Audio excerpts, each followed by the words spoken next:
Tonight, an incredible story of survival. Amber Noggle sits down with a man who suffered cardiac arrest and the team that jumped into action to save his life. All right, go ahead and step on, and then we're going to slowly increase. This is 79-year-old Rich Miller, and this is his second home. The longtime Janesville educator spends 3 days a week in the Cardiac Rehab Center at SSM Health St. Mary's Hospital in Janesville. I'm doing that exercise regularly and trying to be physically a little more fit. Rich was diagnosed with heart failure in 2017 and has spent years in this room building his strength, endurance, and creating friendships. But it was also in this room where he nearly died. Back in April, he was on the exercise bike when everything went black.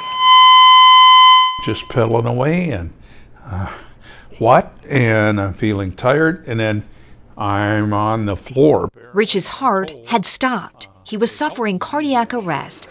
The nurses who run his rehab program, who've become like family, sprang into action. I started working with the airway, and Dory started with compressions while we're waiting for our medical emergency team to get here. Rich was on the ground for 6 minutes while they performed CPR. I've known Rich for years, and I started thinking, oh my goodness, this can't be happening. This, he's got to pull through. They finally got his heart beating again. He was taken to the emergency room and later transferred to Mercy Health, where he was put into a medically induced coma for several days. I'm finally conscious enough to know where I'm at. I bet you it was probably several days later. And I'm all of a sudden at a different hospital than where I thought I was. Doctors implanted a pacemaker defibrillator, and Rich spent a month in the hospital recovering.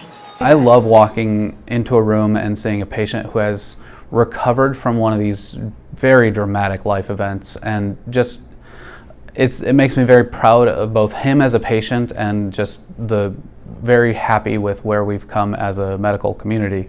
Rich's wife of 57 years and his sons were by his side every step of the way. Family and friends both are such a big part of why I'm still alive and why I'm enjoying being alive.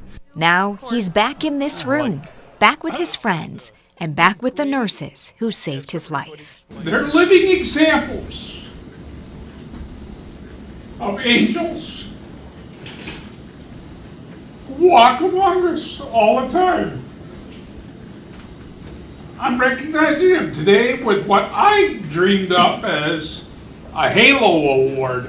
I wouldn't be here to say thank you if it wasn't for all of the people using their knowledge, their expertise, and their care and compassion that goes with it.